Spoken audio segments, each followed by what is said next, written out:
All right. Looks like my sound is going through. Put in the chat, and now I'm going to connect my other device.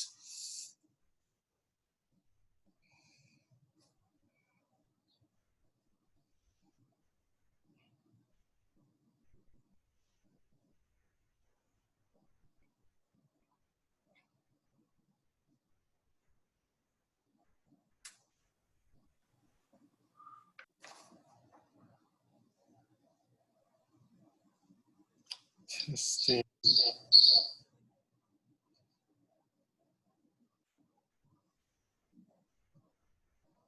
Oh, wait, I can't. Christ. Wow, I just shut down that survey. Okay, it's too late now.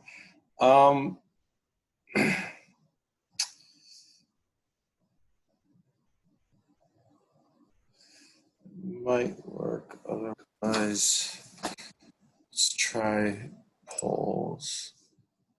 You're logged in for another device. Okay, I want to start by going over a homework problem. And so I'm just going to ask everybody to put in the chat which homework problem they'd like me to go over. Polling is not working right now.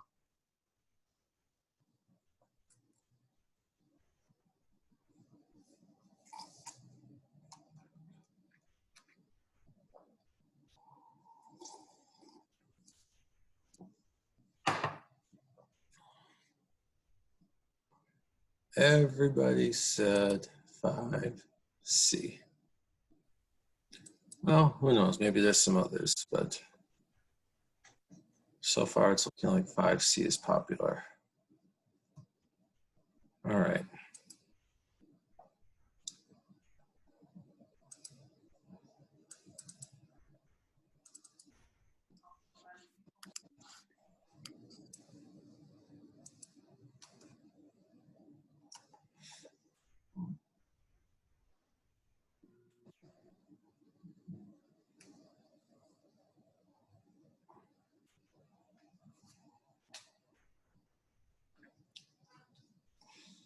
Okay, let's take another.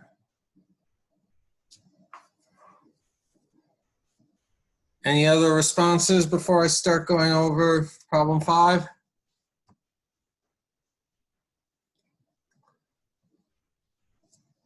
All right, looks like problem 5 is the popular request. So the idea is that we can take any function and we can write this function as f of x is equal to the sum over the polynomial, the Legendre polynomials, to whatever maximum we're going to do. So really we're approximating it as CL PL of x.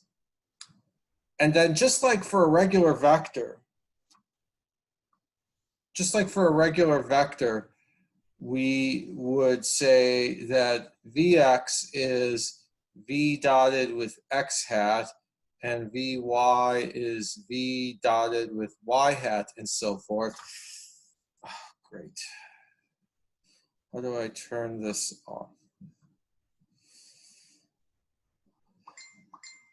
So just like we would project vectors we would get components of vectors via dot products, we do something similar with inner products. We've set up these polynomials so that the integral of PL of x, PM of x, dx from -1 to +1 is 0 unless L equals M. That's just the way these were defined. They were carefully set up. Their coefficients were all chosen that way. So what I could do is I could take the integral of f of x PM of x dx, and that would be, I'm just going to do this term by term for the first 4. That would be the integral of C0 P0 of x PM of x dx plus the integral of C1 P1 of x PM of x dx plus the integral from -1 to 1 of C2 P2 of x PM of x dx plus the integral of C3 P3 of x PM of x dx. All right, those would be our four integrals. Now, all but one of those integrals will be zero. So if I just say hypothetically, say m equals 2, then I cross out all but one of those. I keep this one. This is how I get the coefficient. This is how I get the projection of f of x onto P2 of x. Projection just being another word for the component corresponding to that element of our basis. Any questions so far on that idea?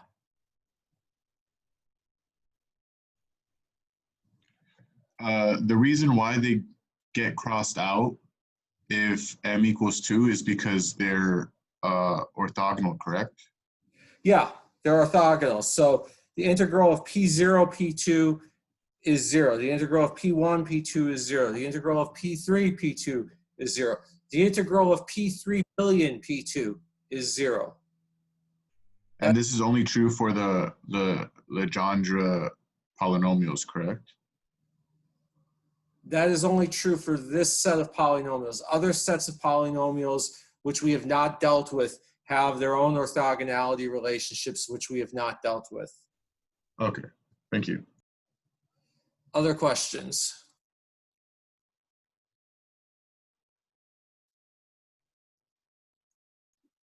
And so are you saying that this integral, this projection that we are doing is just another way to rewrite a dot product? Or are you just trying to relate the idea? It has all the same properties. Well, it's not literally the dot product that you're used to because we're not just dealing with three components here. We could be breaking up a function in terms of not 3 unit vectors, x, y, and z, but 4 like we're choosing to do here. Or if I wanted to approximate our polynomials to higher order, 5, 6, 17 billion, whatever. So it's not a dot product. It is not literally a dot product, but it is called an inner product because it has key properties that a dot product has. Like was discussed in the book, this inner product, as was discussed in the reading, the integral or the inner product of fg is the inner product of gf star. So if I reverse the order, I get the same thing up to a complex conjugate. You might ask why I didn't put a complex conjugate in here. I should have. It's just that everything we were dealing with is real, so I got sloppy. If everything is real, then certain things are implicit and you can be sloppy and leave them out, just like in some languages you can leave out the subject of a verb if it's completely obvious what the subject has to be or if it's not going to change things. So that's one property that an inner product has. Another property that an inner product has is essentially linearity. So if I wanted to do A times lambda B plus mu C, then that is lambda A B plus mu A C. And then a final very important property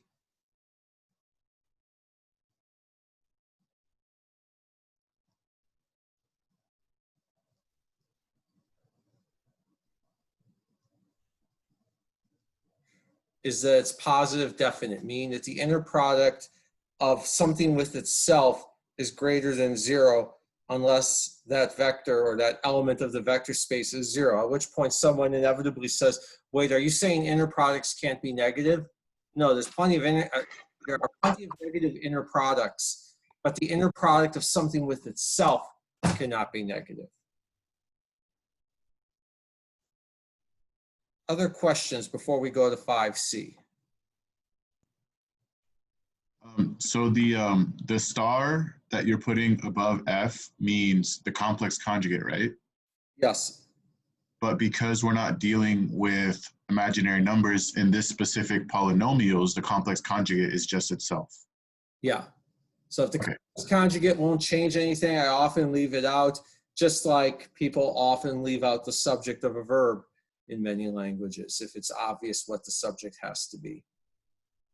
You know, people do not normally, in Spanish, they do not normally say, nosotros estudiamos física. We study physics. They just say estudiamos física because, well, if their verb is estudiamos, what besides nosotros could the subject be? And at this point, I'm sure that somebody who knows Spanish better than me will point out some nuances or subtleties, but that's the point, that in most cases, it's common to do this. I can confirm as a Spanish speaker. Gracias. Anything else?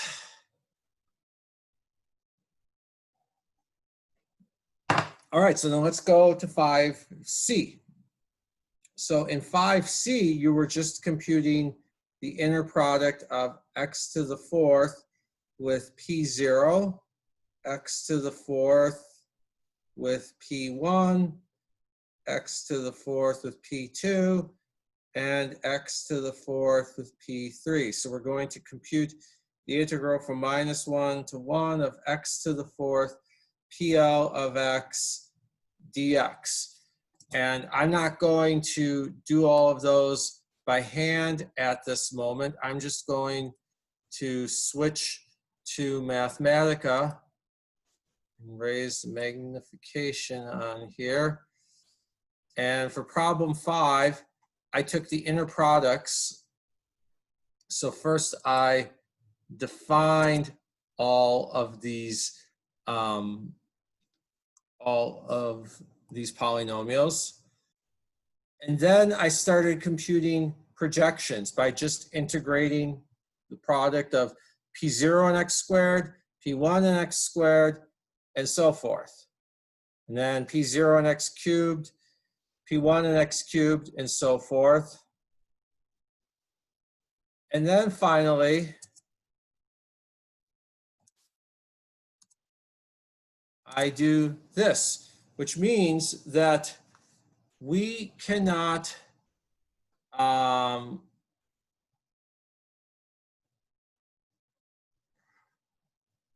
which means that we can project the first 4 Legendre polynomials onto x to the fourth. We can't actually write x to the fourth exactly in terms of the first 4 Legendre polynomials. If I try to project x to the fourth onto the first 4 Legendre polynomials, I can certainly do that.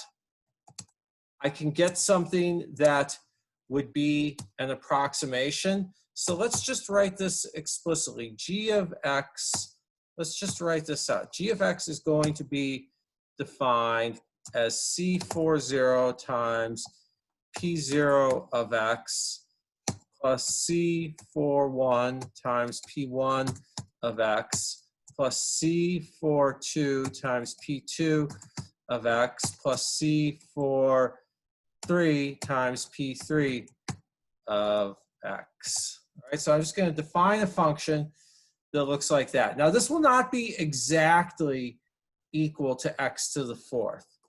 But let's plot it. We're going to plot 2 things. Plot x to the fourth and g of x.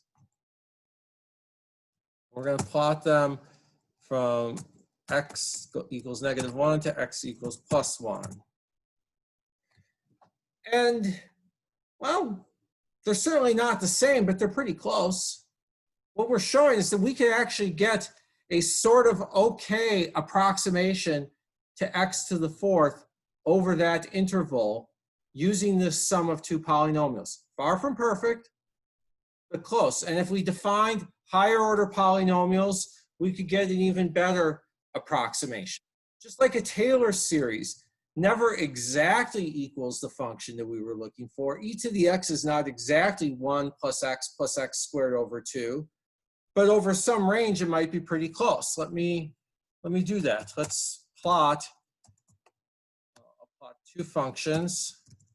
Take x from 0 to, well, we'll start 2. E to the x, and then 1 plus x plus 0.5 times x squared. And, you know, they're certainly not perfect approximations, but down here, you see how they actually overlap pretty well. And if I were to go out further, x to the cube over 6, which is 3 factorial, it gets even better. And if I were to go out even further, x to the 4th divided by 24, it gets better still.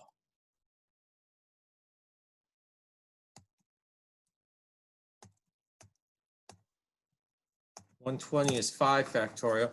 And now, when I go out to 5th order, they match almost exactly over that interval. And of course, if I were to go out even further still,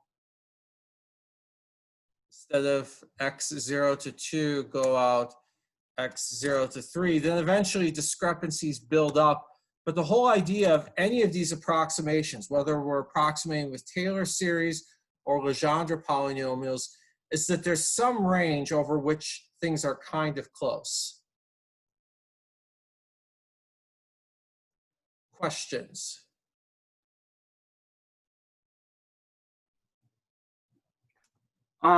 This isn't me saying, Dr. Small, why are you teaching this information? It's useless. It's more of my curiosity just itching me. You know, what is the application of these approximations? The application of these approximations, frankly, well, let's see, there are several. The most immediate application is that oftentimes you wind up with complicated functions that you can't write down exactly. Or you can write them down, you can't integrate them exactly. But so much of approximation theory in math is based on the fact that it's hard to do integrals. So you take some messy function that you can't integrate, replace it with some polynomials that you can integrate. That would be one application. Another application would be that you've got a data set, and think about curve fitting. You know, you fit a line to data, and of course there's some noise in the data, but the line captures most of the information in the data. Well, you don't have to just fit a line. People will fit data to sums of these kinds of polynomials, and they will find that you can capture most of the data with the first few polynomials. That's useful in a lot of image analysis, where you might do a Fourier decomposition, which we'll get into later this semester, or you might do a wavelet decomposition, which fits a bunch of sort of localized oscillations to the data, and you find that you can capture most of it there. You can represent the data more simply, and if you can represent the data more simply, then you can compress the data, all right? Instead of having to specify one number for each pixel in the image, you could specify, because if you've got a megapixel image, then every frame is a megabyte. And if you can compress the image and represent it with less information and get very, very close, that has a lot of applications. It has applications for streaming services. It has applications for medical data. My brother-in-law is a radiologist. He works from home these days because they don't want any more people in the hospital than they absolutely need. It's useful for satellite data. So you can use it to compress things. Got it. Anything else?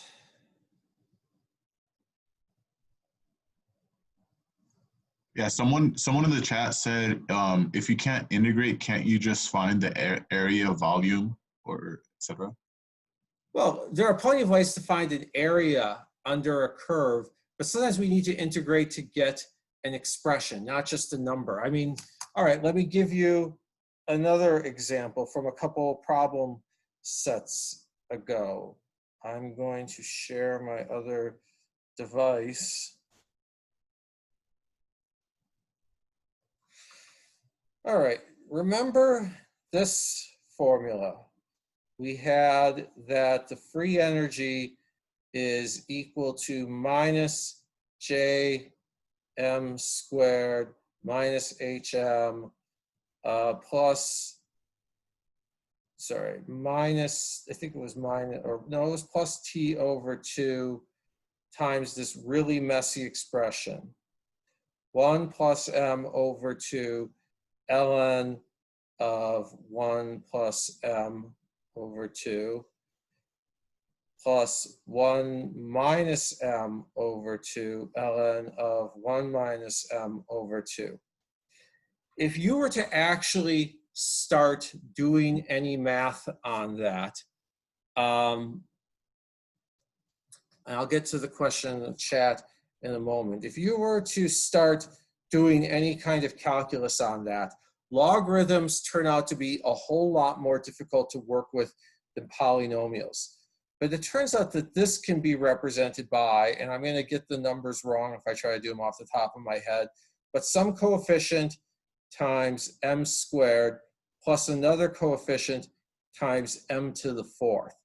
And that turns out to be vastly easier to work with. And not only is it simpler to work with, but it is a very accurate approximation for small values of m. Now, why do we care about this expression for small values of m? Because this is the free energy of a magnet. This is the free energy of a ferromagnet. And a ferromagnet has the property that if you were to look at the magnetization of the material versus temperature, at low temperature, it is spontaneously magnetized. This is how iron works, all right? This is how magnetic storage works, magnetic memory works in computers, all right? Iron is spontaneously magnetized below a critical temperature called the Curie temperature. And then above that temperature, there is no spontaneous magnetization. You can magnetize it with a magnetic field, but you turn off the external field and the magnetization goes away. Whereas with iron below the Curie temperature, the magnetization is there. Well, understanding this crossover is really, really important, not just for magnetic storage, not just for MRI magnets or whatever. It's important for a whole lot of things because it's a good model for a whole lot of phase transitions. And so understanding things near there, where this is a valid approximation, is really important. People can do the theory on this expression. This expression they can work with. This one's almost impossible to work with. Now, it was said in the chat that it feels like you're messing up data by approximating. Well, to some extent, that depends on whether you're looking at signal or noise, all right? If I've got data like this, you could ask, should I really be fitting a line to it or not? And on one level, all of this noise is what actually happened in the apparatus. Now, somebody might say, well, no, that's noise. It's not a real phenomenon. Well, yes and no. You know, we're trying to measure, I don't know, voltage versus current. We're trying to measure whatever versus whatever. We're trying to measure flow rate versus applied pressure. Is this an accurate measure of the actual flow rate Q versus delta P? Probably not. This is, however, probably an accurate measure of what was actually on that dial, which could have been influenced by any number of things. So if you really want to know what actually happened in the physical universe, then in that sense, all of this noise in the data is real. There is some reason why your gauge read the flow rate that it read and not what theory would predict. But on the other hand, what's going on that flow gauge, what's going on whatever you're measuring with, is not just what's happening in your specimen. There's a whole bunch of other things. There's noise in the electronic circuits, right? There's other things going on in there. This line represents the things that aren't noise. This line is important. So we routinely represent data that way. If we're representing images in a compressed form, well, if the details that we're leaving out are too fine for the eye to notice, artistically, if we're talking about streaming something on Netflix, who cares? The details left out were too fine for the eye to notice. In fact, it's been observed that sometimes high resolution television sets just show you all the flaws. They show you the pores on the skin. Human skin is actually really, really messy. Human skin is not a perfectly smooth hue. Human skin has pores, it has hairs, it has little splotches. It has all the things that Hollywood tries not to show you. If you're a dermatologist, you want those images. If you're a movie maker, you don't want those images. If those details that are being left off are artifacts of the fact that your camera isn't perfect, then who cares if we compress them out, all right? If you're taking satellite data from Mars and we know that your camera has a bunch of limitations, and so some of those really fine details, what we're calling details, are actually blurs that your camera just, they're blurs resulting from the fact that your camera isn't perfect. Who cares if we leave them out? We're leaving out things that your camera distorted. Dropping those is actually a form of scientific honesty. The last thing you want to be is the idiot who says, wait, I'm going to try to make sense of this, okay? I'm going to try to come up with a really detailed theory to represent this and this and this. And the reason why that's idiotic is that the next person who does the measurements comes along and gets the green data points here. And so the person who spent all their time saying, I'm really going to try to fit to these little wiggles, looks like a complete idiot when the next one comes along and has a different set of wiggles to fit to. So if all we leave out is camera blur, which if you do another run could look completely different, you're not actually losing anything.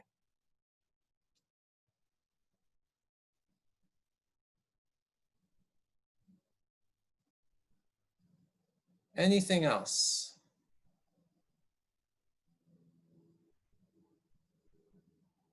All right, that all concerns the why.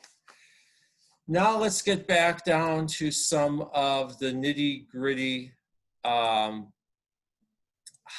Now we have to talk about some of the what. What we want to do today is we want to get into talking about eigenvalues, but we have to cover a few more facts of matrices, a few more properties of matrix, and one very important type of matrix that we've already seen an example of. Trace and determinant. We're going to use those on Friday because trace and determinant are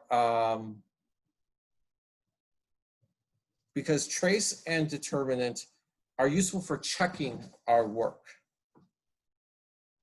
So the trace of a matrix is just the sum of the diagonals. All right, so if I've got, I don't know, 0, 1, 2, 3, 4, 5, 6, 7, 8, then the trace of all of that is 0 plus 4 plus 8. The trace of, here are some common matrices that we use all the time in quantum mechanics. All these 2x2 examples that I'm giving you, you are going to see all these 2x2 matrices that I'm giving you, you are going to see all the time in quantum mechanics. So the trace of that matrix is just 1 plus -1 equals 0. Determinant, we've already seen. The determinant of a matrix is, well, in the simplest case, a 2x2, it's this, AD minus BC. If we have a bigger matrix,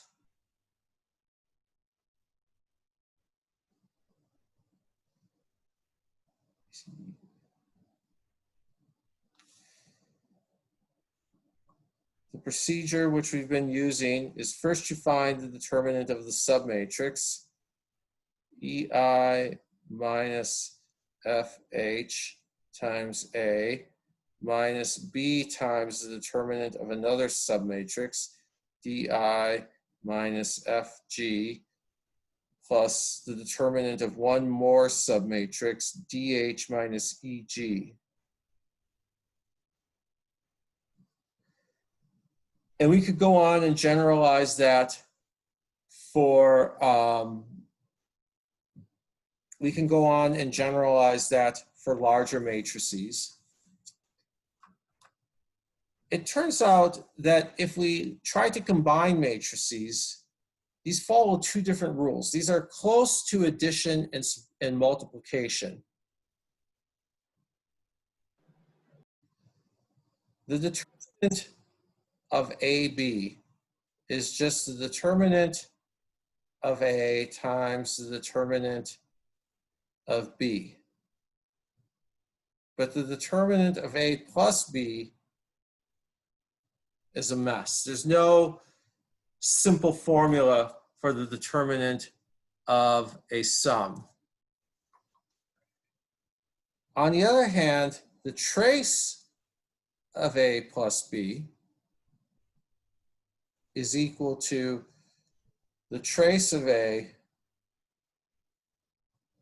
plus the trace of B, because if I add two matrices, well, I just add corresponding elements. So I add this diagonal element of one to the same diagonal element of the other. I add this diagonal element of one matrix to the same diagonal element of the other. And I add this diagonal matrix of one, diagonal element of one matrix to the same element of the other. Now, besides checking our work on eigenvalues, we can relate these to transposes.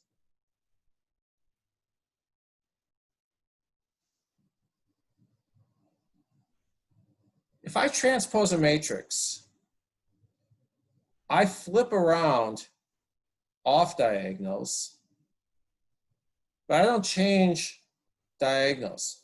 So the trace of A transpose is the trace of A.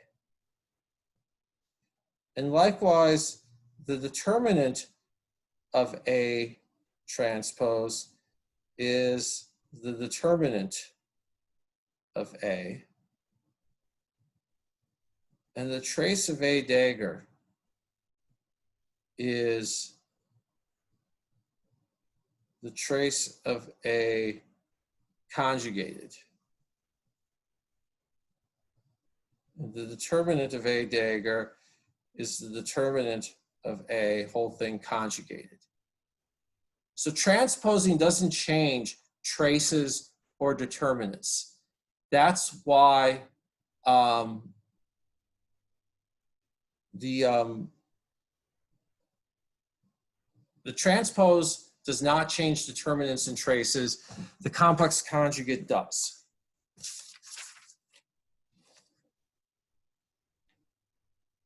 So, what do you think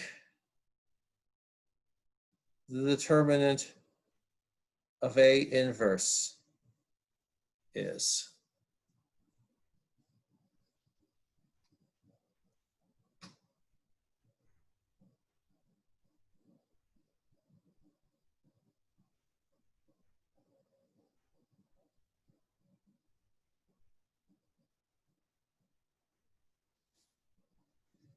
Let's see here. The determinant of AB is the determinant of A times the determinant of B. Let's say that AB equals the identity matrix. What's the determinant of 1, 0, 0, 0, 1, bunch of zeros, 0, 0, 1, bunch of zeros, all the way to 1?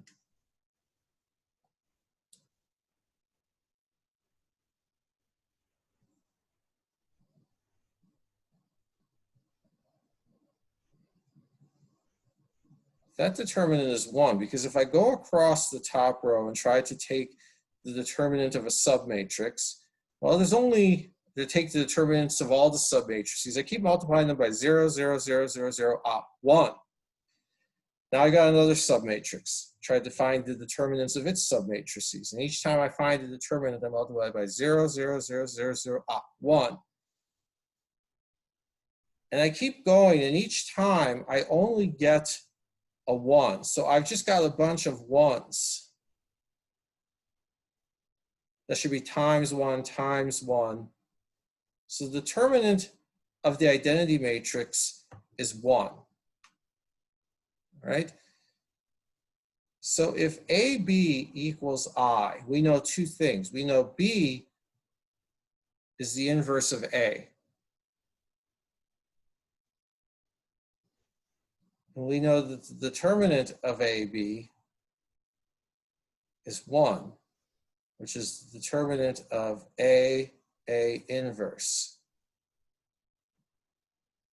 And we know that the determinant of a product, I'm just asserting it, the proofs are available elsewhere.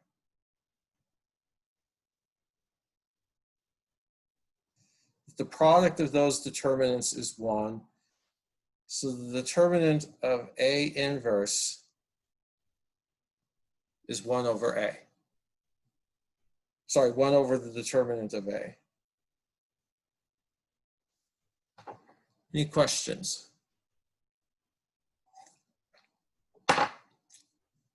And remember, people besides my two usual suspects are allowed to ask questions. You don't have to be in premium status on Patreon in order to get a Q&A with the podcast deliverer.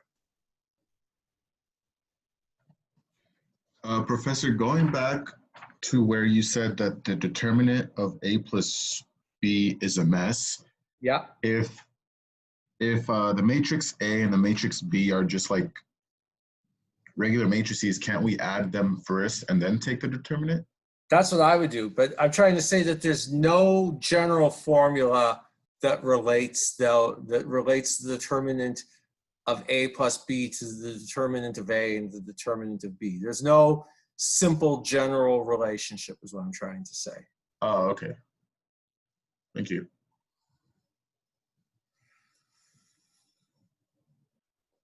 All right.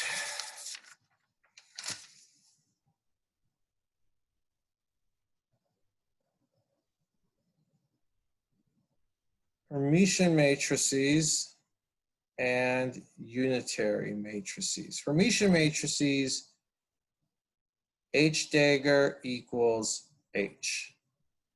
That just means that if I take the complex conjugate and transpose across the diagonal, I get the same thing back. So for instance, this matrix is Hermitian. This one is called sigma y because in quantum mechanics you learn that it's related to the y component of angular momentum, and no, I will not try to prove that. That takes several lectures in quantum mechanics to get there. But this is Hermitian because you might say, well, wait, if I take the complex conjugate, I don't get it back. Certainly not. Sigma y star is 0I minus I 0. But sigma y star transposed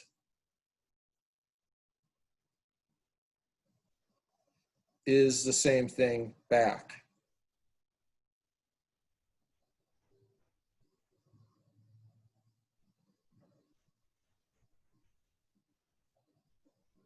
Is this Hermitian? If I take the complex conjugate, I get the same thing back.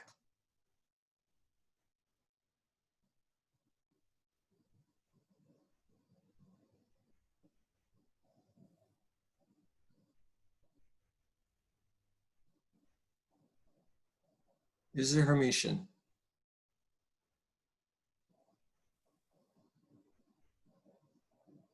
Taking a leap of faith here.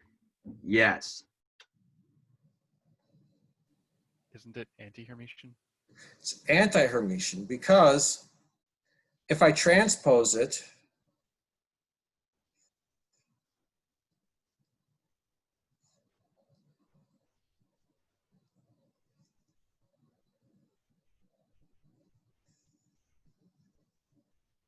I get back the same thing with the minus sign. But if I then take the complex conjugate,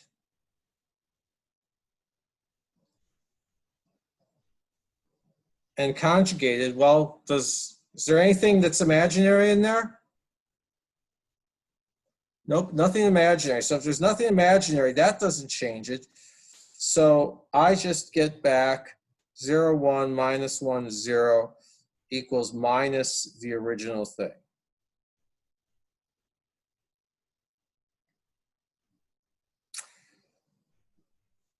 Final special category of matrices are unitary matrices, which have the nice property that U dagger equals U inverse. And we have already seen matrices like that. Say that we take the matrix R. Cosine theta, minus sine theta, cosine theta. Well, R dagger would be transpose and conjugate. Now, conjugation doesn't change anything because everything in here is real. Transpose, diagonal elements don't change. We swap the off-diagonal elements. And then R dagger R would be cos theta, sine theta, minus sine theta, cos theta minus sine theta, cos theta. Now, row dot column, cos squared plus sine squared. That's 1. Row dot column, cos times minus sine plus sine times cos. That's 0, they cancel. Minus sine times cos plus sine times cos, 0. Minus sine times minus sine, that's sine squared, plus cos times cos, that's cos squared. That's 1.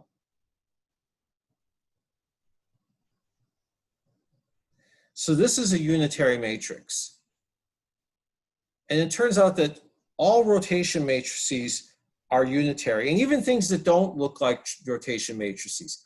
All rotation matrices are unitary. That doesn't mean that all unitary matrices are rotation matrices. For instance, here's a matrix, which for lack of a better name, I'll call S.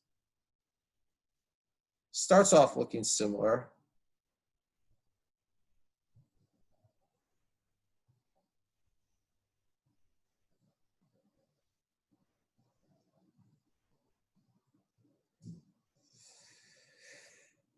So what's S dagger S? Well, let's see. S dagger S. We're going to have to take S dagger. We don't swap anything on the diagonals. So we get cosine theta, cosine theta. Now with the off diagonals, we swap and conjugate. When we swap, the minus sign goes to here and the plus sign goes to here. We still get a sine theta. So we move minus sine theta to the lower part, plus sine theta to the upper part. But then we also conjugate. And so when we do that, we move the e to the minus I phi to there. But then as soon as we move it there, we conjugate it. So we still have e to the I phi. And we move the e to the I phi to there. But after we move it, we conjugate it. So we still get e to the minus I phi.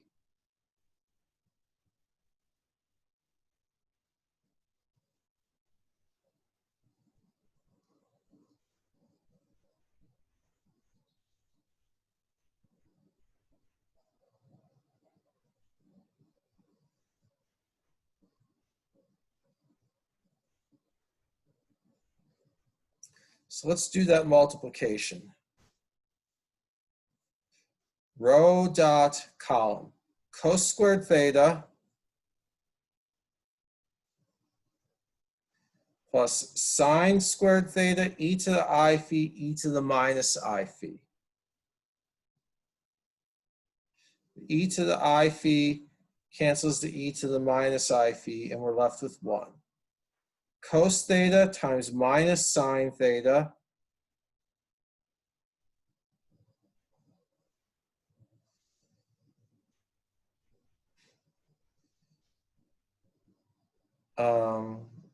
row dot column plus sine theta, cos theta times minus sine theta times e to the I phi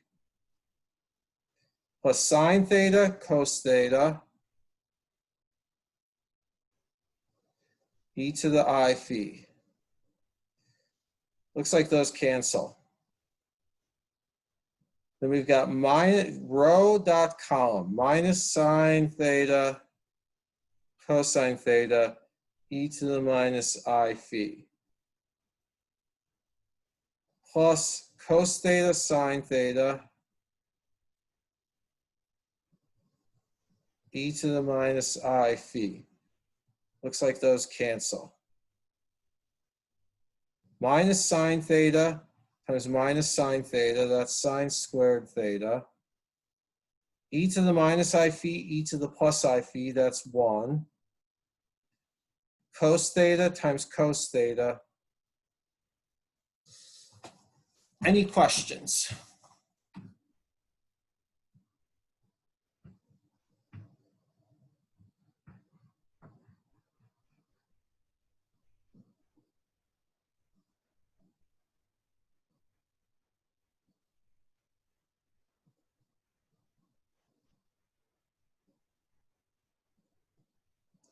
Just about every unitary matrix you're going to work with looks like that.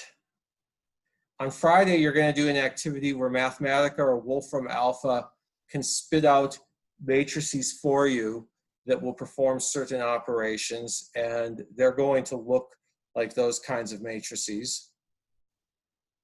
Here's an interesting fact about the determinant of a unitary matrix.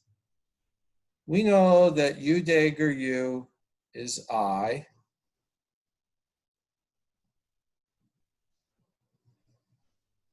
That's a fact we know.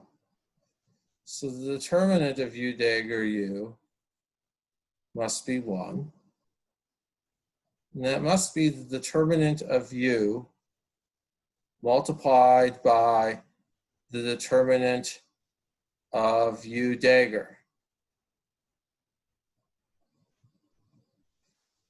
Now let's see, when we transpose something, the determinant doesn't change. But what are the things that we do in order to calculate the dagger? The formal term for that dagger operation is Hermitian conjugate. What are the things that we do in order to calculate a Hermitian conjugate? We transpose, which doesn't change the determinant, and then we take a complex conjugate, which could change the determinant if the determinant was not real. So we get determinant of U times the complex conjugate of the determinant. So if we got the determinant of U times its complex conjugate, let's write let's write this entire determinant as R e to the I phi, because we can take any complex number and write it that way. We're not making any special assumptions right now. And this would be R e to the minus I phi.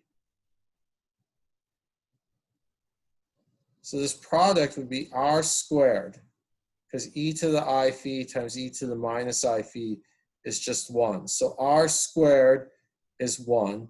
So what we can immediately conclude is that the determinant of any unitary matrix is of this form. It's a complex number with absolute value 1.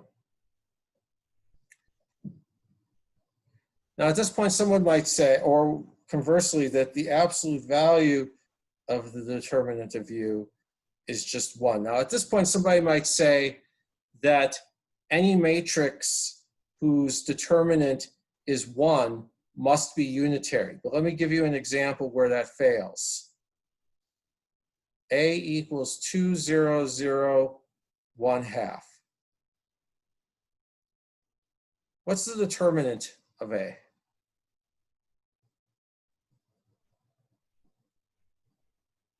It's just 2 times a half minus 0.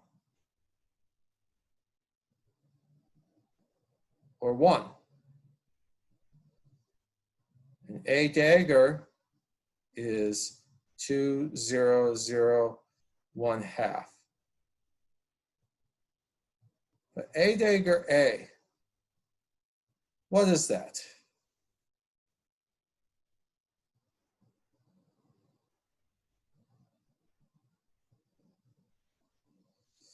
Two row dot column, so we get a 4 row dot column, 2 times 0 plus 0 times a half, or 0, row dot column, 0 times 2 plus a half times 0 is 0, row dot column, 0 times 0 plus a half times a half is 1/4.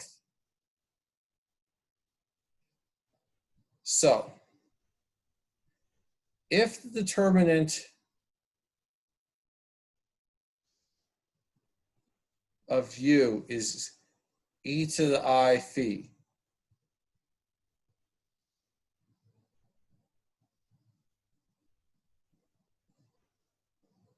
U might not be unitary.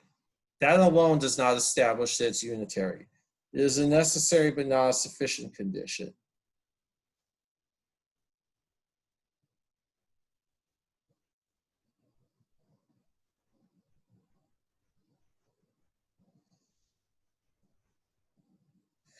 Any questions?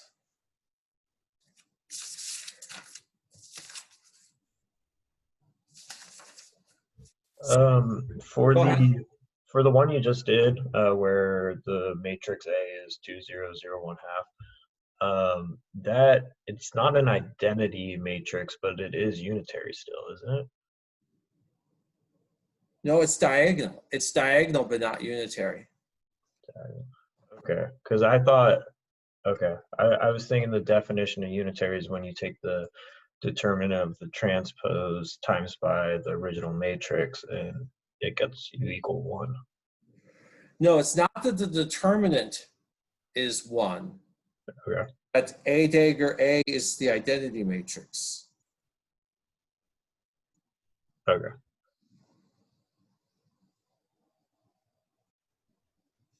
That's the definition of unitary.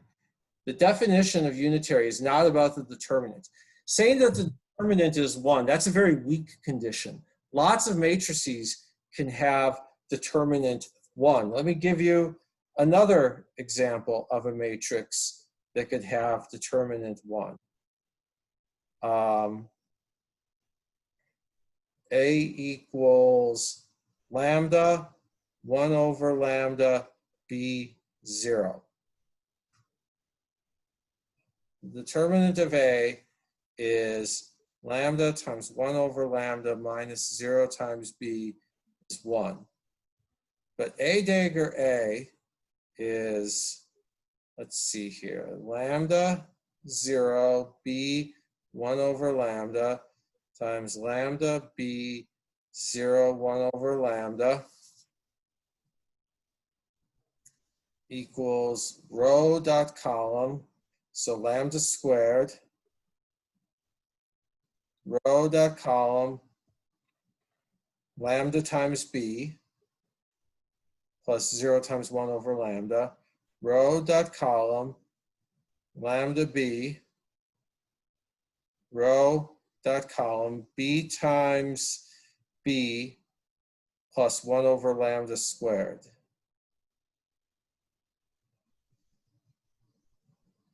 That is not an identity matrix. That makes sense. Any other questions before we move on to the big idea of eigenvalues in the next 20 minutes?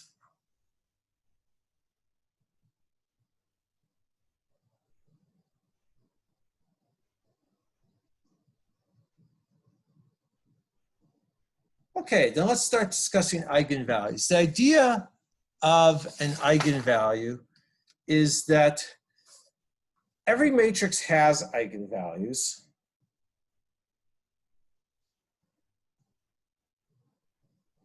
And these eigenvalues are basically key properties of a matrix. You know how we describe an element in terms of a handful of things? You basically, what do you need to know about an atom? How many electrons, how many protons, how many neutrons? You know that, and you know just about everything you could care to know about the atom, well, except maybe its nuclear spin.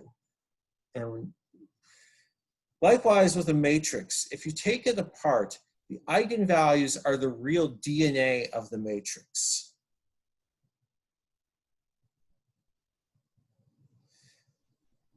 And the word eigenvalues, it comes from some German word meaning special. If you want to know more about that etymology, you should talk to Dr. Morellas, the true expert on German in our department, and he'll pronounce eigenvalues with some suitably thick German accent, Eigen or something like that. For our purpose, it's just a word.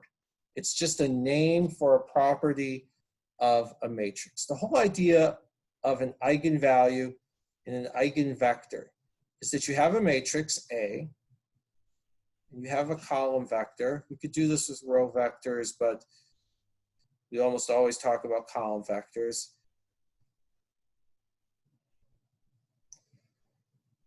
If you have a vector and a scalar satisfying this equation, then this V is called an eigenvector, and lambda is called an eigenvalue. And they are almost the DNA of the matrix. You know them, you know the matrix, assuming that matrices are determined entirely by nature rather than nurture. All right? Every matrix has eigenvalues. An n by n matrix, every square matrix. In physics, we almost always use square matrices, so we wind up saying square matrix when we wind up saying matrix when we mean square matrix. We're treating the square matrices as the default. There's all sorts of jokes we could make about that. But the n by n matrix has n eigenvalues. But sometimes the repeated eigenvalues because they come from a polynomial.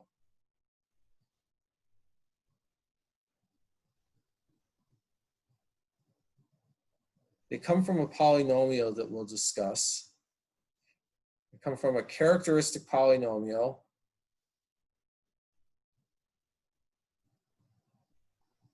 Which might have roots with multiplicity. So like a cubic polynomial, you might have lambda minus 1 times lambda minus 2 times lambda plus 3. Or you might have lambda minus 1 squared times lambda plus 3. And this clearly has 3 roots. 1, 2, and -3. This has 2 distinct roots, 1 and -3, but one has multiplicity 2.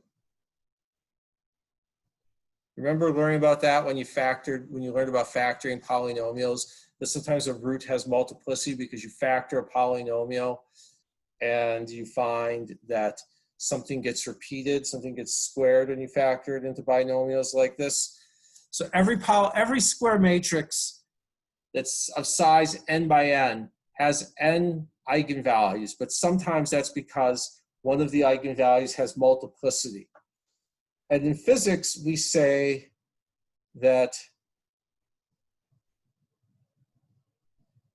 multiplicity greater than 1 is called degeneracy. So that if a matrix has repeated eigenvalues, that is a degenerate matrix. And again, There are plenty of jokes that we could make about calling a matrix degenerate, but it actually is kind of a bad thing because degenerate eigenvalues make a matrix harder to work with. We won't worry too much about that here. It's not a big deal for what we're doing. It does become a big deal when you try to do certain things in quantum mechanics. Degenerate eigenvalues make certain problems much harder to solve, but we'll deal with that some other time. So enough about words. Let's actually talk about what this means and how we find the eigenvalues. The way we find an eigenvalue is that we solve the equation determinant of A minus lambda I equals 0. Because an equation like this, A minus lambda, we could take AV equals lambda V and rewrite that as A minus lambda times the identity matrix acting on V equals 0. But an equation like this only has solutions. Well, V equals 0 is always a solution.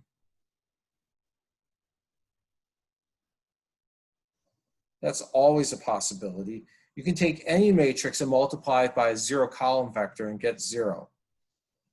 But if you want to find anything other than the 0 solution, then the determinant of A minus lambda I equals 0. That's the only way to get interesting solutions, to find vectors, to find non-zero vectors that satisfy this equation. So that gives us a recipe for finding the eigenvalues. For example, something that you did on the homework is you learned that 0, 1, 1, 0 acting on 1, 1 equals 1, 1. And 0, 1, 1, 0 acting on 1 minus 1 equals negative 1 times 1 minus 1. Does this look familiar from the homework that you just turned in today? Yep. Yep. All right. So we can say that this is an eigenvector.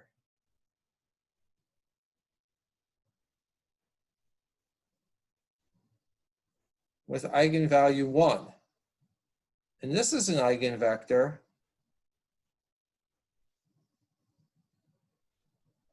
with eigenvalue minus 1. And let's actually prove that this matrix we'll call sigma x because it's, it turns out to be related to the x component of angular momentum in quantum mechanics. So let's find the determinant of sigma x minus lambda I. That's going to be the determinant of minus lambda 1, 1 minus lambda.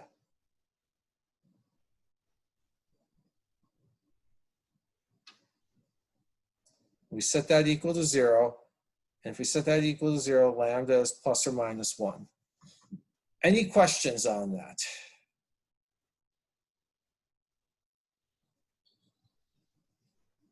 On how I did that?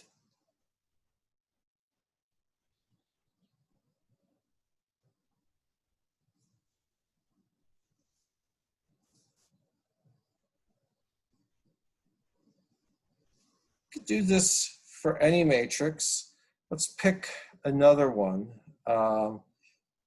Let's find the eigenvalues of 1, 0, 1, 0, 1, 0, 1, 0, 1. I'm going to call this H because it turns out to be a Hermitian matrix. If I take the complex conjugate, it doesn't change. And if I if I flip it around the off diagonal, well, no change there, no change there, no change there. No change when I take the Hermitian conjugate, so H dagger equals H.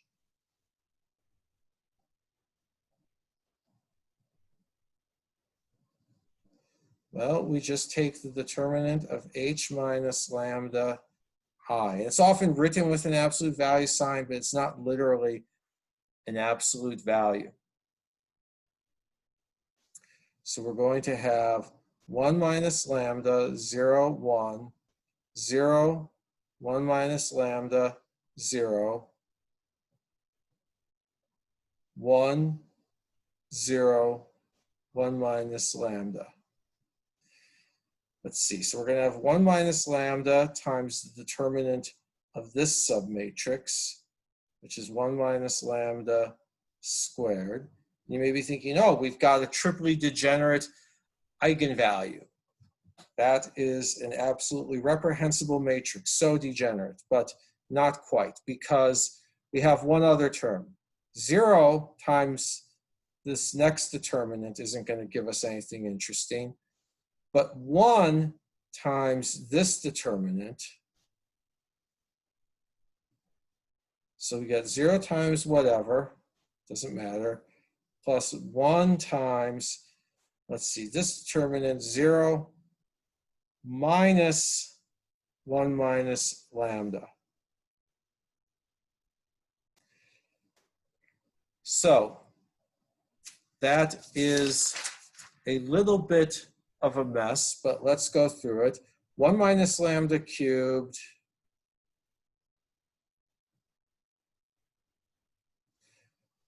well, I can pull out 1 minus lambda from the whole thing. And I got 1 minus lambda squared in the first term minus 1. So I get 1 minus lambda, and then I simplify what's in there, times 1 minus 2 lambda plus lambda squared minus 1 equals 1 minus lambda times lambda squared minus 2. Or 1 minus lambda. I can factor lambda squared minus 2 lambda, excuse me. Lambda squared minus 2 lambda. I can factor out a lambda from that.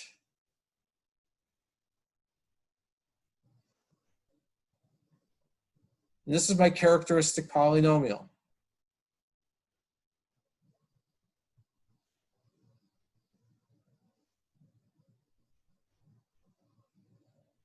So my eigenvalues, those would be all the values of lambda that make this characteristic polynomial 0. My eigenvalues, lambda could be 1 or 0 or 2. Those are the 3 possible eigenvalues of this matrix. And now let's find eigenvectors. Eigenvectors are found just by doing some algebra. So 1, 0, 1, 0, 1, 0, 1, 0, 1, acting on A, B, C equals, we'll just do these one at a time. Let's start off with 0. Well, we could just multiply the matrix. The top element, row dot column. 1 times A plus 0 times B plus 1 times C, so we get A plus C. B, A plus C.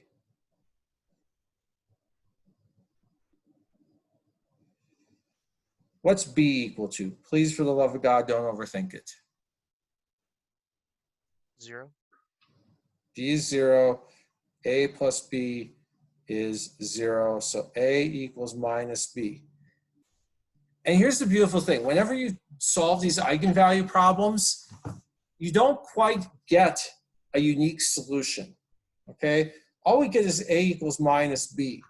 But that just gives us some freedom. We know that we know the proportionality between A and B. So what we can say is that C, A plus C, my bad. A equals minus C. So I could write my eigenvector as 1, 0, minus 1. A is 1, C is minus 1. Or 2, 0, minus 2.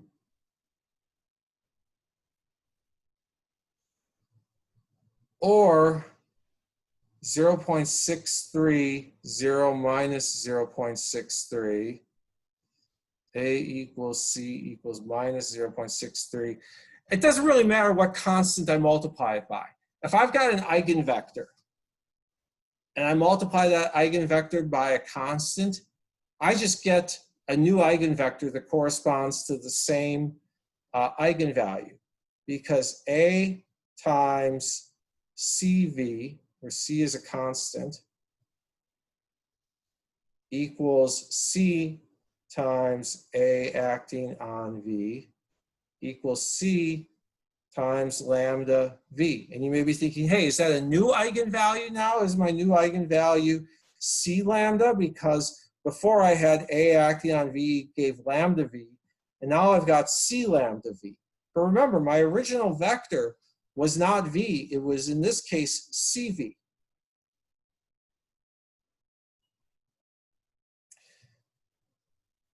So if V is an eigenvector,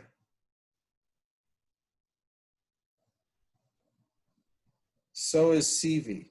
So when I'm solving an eigenvalue problem, once I've gotten it down to one equation and two unknowns, I now have a bit of flexibility there. And we usually make one of the elements 1, or else we choose the elements so that the length of the vector is 1. Those are the two usual things that we do. Any questions on what I did so far?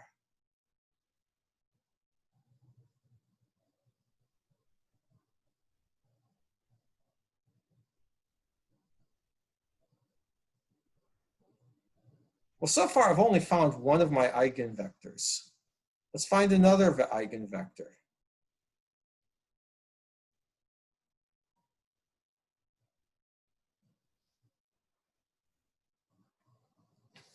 All right, so we're going to have 1, 0, 1, 0, 1, 0, 1, 0, 1 acting on A, B, C equals 1 times A, B, C. But that is again A plus C, B, A plus C. Okay, and so what we would get is that A equals A plus C, which only works if C is 0. B equals B. B equals anything. We've got some flexibility there. And then C equals A plus C, which only works if A is 0. So our next eigenvector is 0, 1, 0. Any questions on how I did that?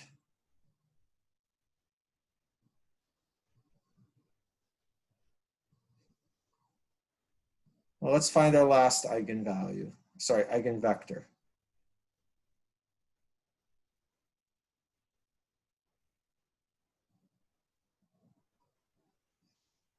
Again, 1, 0, 1, 0, 1, 0, 1, 0, 1, acting on A, B, C equals 2 A, B, C equals A plus C, B, A plus C.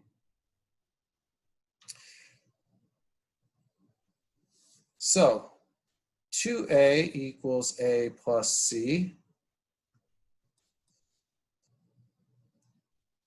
So we get that A equals C. 2B equals B. So is it 2B or is it not 2B? B equals 0. And then finally we get that 2C equals A plus C. Do some cancellation because that C tweeted something terrible, so it cancels. We get that C equals A. So what we're finally left with is something of this form, 1, 0, 1.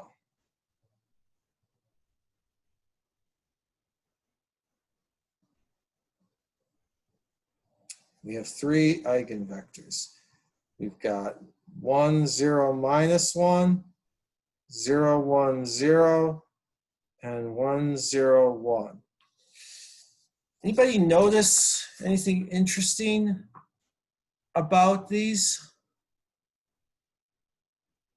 They're linearly independent. They are linearly independent. Even more than that, they're orthogonal to each other.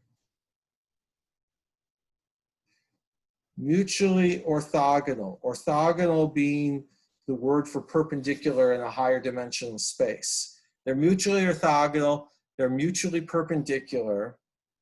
And it turns out that for all Hermitian matrices,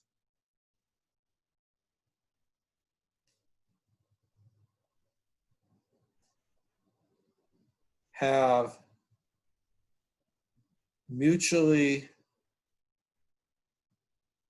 orthogonal eigenvectors.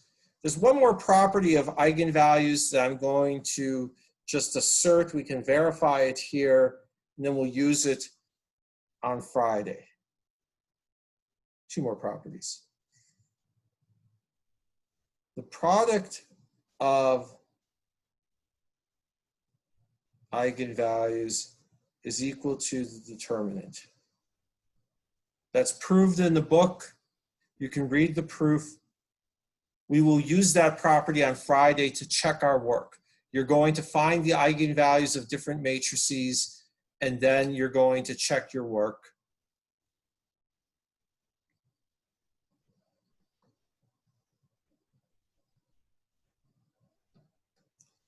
The sum of the eigenvalues is equal to the trace of the matrix. And we can verify that easily because the trace of this matrix is just the sum of these 3 diagonal elements.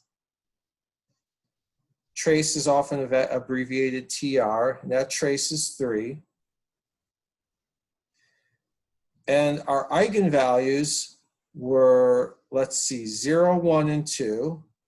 1 plus 0 plus 2 equals 3. So, yep, that checks out. So on Friday, here's what we're going to do. On Friday, you're going to find the eigenvalues and eigenvectors of a bunch of matrices, mostly 2 by 2 matrices. And you will check your work by also computing the trace and determinants of those matrices. And then I'm going to have you find the eigenvectors and see, are the eigenvectors mutually orthogonal? Sometimes yes, sometimes no.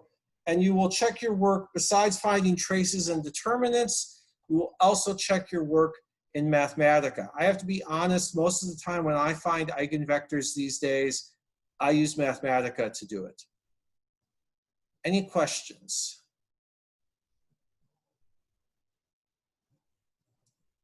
All right.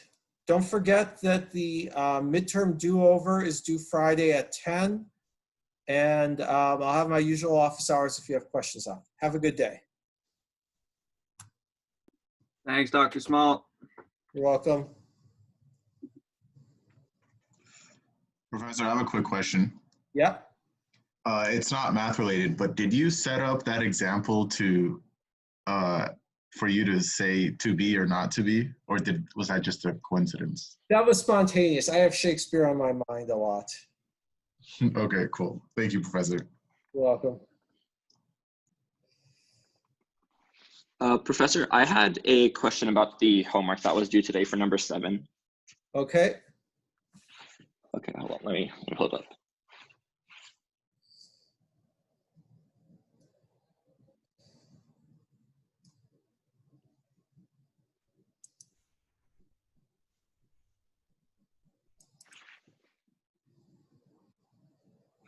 Okay, so it's for part B.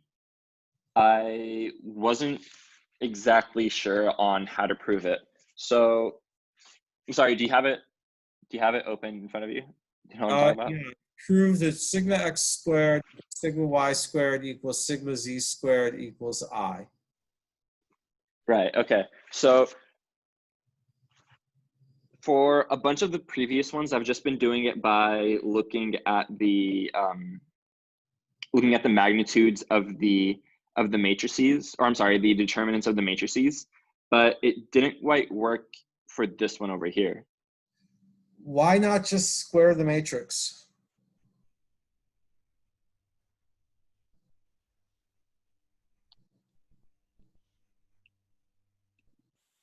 Because that didn't pop in my head for some reason. Okay. True or false? 4 squared equals 16. Correct. How did you do that? How did you figure that out? Just math. Well, how did you do the math? What math did you do? I just squared it. Okay. Okay, that's how I would figure out a sigma x, sigma y squared. All right, my bad. Thank you. You're welcome.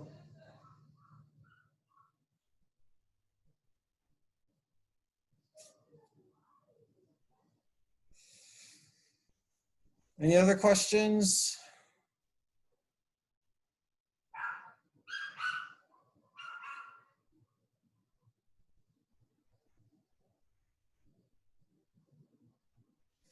All right, I'm logging out.